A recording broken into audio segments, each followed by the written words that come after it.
Hej, og Thijs. Hej, Philip. Vi skal interviewe dig i dag. Så vi har lige nogle spørgsmål til dig, og så, så svarer du bare så godt du kan, ikke? Yes.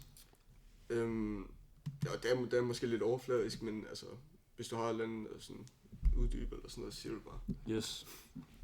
Så sådan, egentlig vil jeg bare vide, hvordan du egentlig helt i bund og grund blev afhængig af spil. Sådan, altså sådan.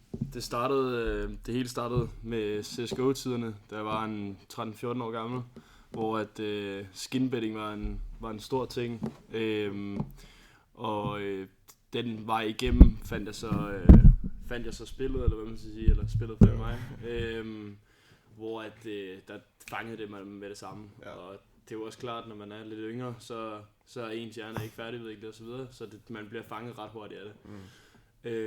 Så det startede der, og så har det egentlig været næsten non-stop ludomani, lige siden jeg var 16 til 20 eller sådan noget lignende. Ja. Så det startede den gang.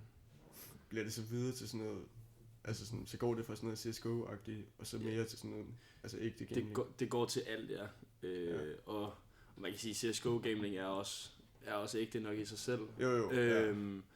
Men ja, det gik til både online casino, rigtig casino, så videre. Sådan betting og sådan noget der? Ja, lige præcis. Og, så det er alt fra CSGO til alt. Ja. Jeg tror, jeg har prøvet det hele. Ja. Så. Ja. Har det nogensinde sådan der påvirket sådan familie, sådan venner og sådan noget der? Ja, meget. Jeg har mistet faktisk mine 3 bedste kammerater på det. Det er jeg ret sikker på. Ja. Det har jeg aldrig fået at vide, men det er jeg ret sikker på. Og så har jeg været meget fjern fra min familie hver gang, at jeg har siddet ved middagsbordet og sådan nogle ting. Så skulle man bare hurtigt videre for at komme ind og spille igen, eller skaffe flere penge, eller hvad fanden man nu skulle. Man havde altid et mål med dagen, eller hvad man skal sige, med at enten så skulle du spille, eller så skulle du finde penge til at spille, eller så videre, så videre. Ja.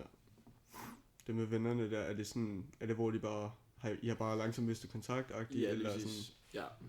De har måske taget lidt afstand-agtigt? Ja, jeg tror, de har taget meget afstand fra det, fordi det var så voldsomt, og jeg ikke rigtig kunne være nogen steder uden at tænke over det, og det skulle hele tiden stimuleres, eller hvad man skal sige. Ja, altså hvor store beløb er det egentlig sådan, at du har været oppe på sådan? Ja, altså jeg har spillet for alt fra, jeg startede dengang for sådan noget 45 kroner eller sådan noget lignende af gangen, hvor at på mit højeste så lagde jeg altså bets helt op til 75.000 og lagde indbetalinger for 40 eller sådan noget lignende. Så det har været rimelig slemt, eller meget slemt på tidspunkt. Så urealistiske høje beløb hvis man sad og kiggede på det for et par år siden. Ja. Nå, men altså, nu er du kommet ud af det, sådan, kan du fortælle sådan lidt, hvordan du kom ud af det? Ja, tidligere har jeg prøvet at komme ud af det, hvor at, det ikke er lykkes, hvor jeg også gik i behandling, men der kunne jeg også mærke på mig selv, at jeg ikke var indstillet på, at jeg aldrig skulle spille igen. Jeg havde en forhåbning om, at så kan jeg lige gå en 6 måneders tid, og så får jeg betalt alle gæld af og så videre, og så kunne jeg egentlig starte igen på også lidt hygge og sådan noget der. Ja. Men for min hjerne, der fungerer det ikke overhovedet at spille på nogen som helst faconer. Der skal det være 0. Så jeg har ikke... Fordi sådan en lille en kan starte det hele igen? Det kan starte hele lortet igen. Om du så gav mig 50 kroner at spille for, så vil det stadigvæk trick noget i min hjerne til at højst sandsynligt gå ud og blive ludoman igen. Så anden gang havde jeg ligesom sat mig selv for, nu er det aller sidste gang, jeg nogensinde har lagt et væddemål. Og så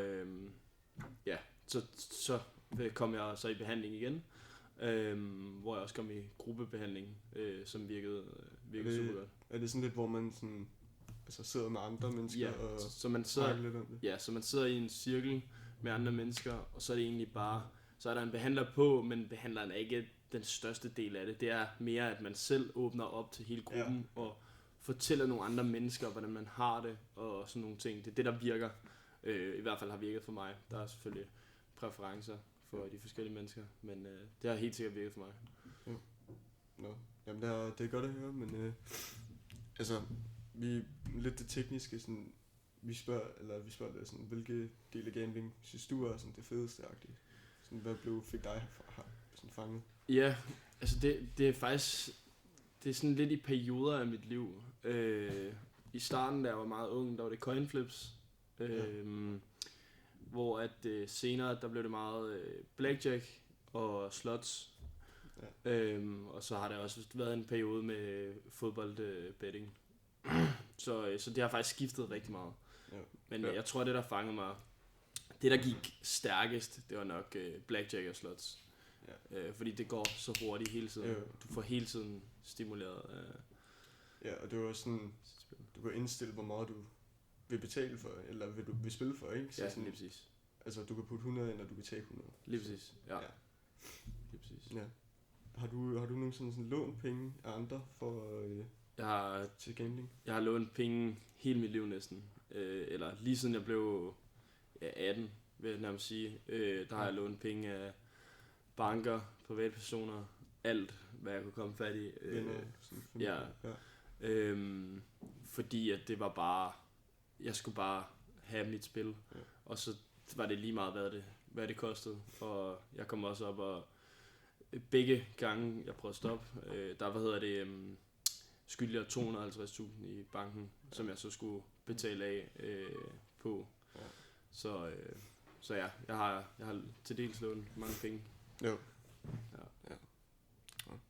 Det, altså, så bare lige lidt sådan overflade. Hvad laver du i dag? Sådan? Jeg arbejder som operatør, så man holder øje med en maskine, kort sagt. Og så arbejder jeg om natten og 12 timers vagter. Så du grinder? Ja, det er sgu fedt nok. Man arbejder ikke så meget, fordi man har kun 12-13 vagter om måneden, men så man har rigtig meget fri og sådan nogle ting. Ja, men det har også hjulpet mig meget ud af ludomanien, fordi at det er et forholdsvis godt betalt job, og så, så har man frihed til at gøre en hel masse ting, og dermed kan du stimulere den der form for adrenalin, man mangler i spillet. Du vil lidt få det fra et andet sted. Ja, så tager jeg for eksempel ud at rejse og bla bla bla, sådan nogle ting, som ligesom kan erstatte det på en anden måde, på en bedre måde. Ja, det er egentlig lidt det. Yes. Tak fordi du ville være med. Selvfølgelig. Det er hyggeligt. Selvfølgelig. Det var fedt. Yes. Klasse.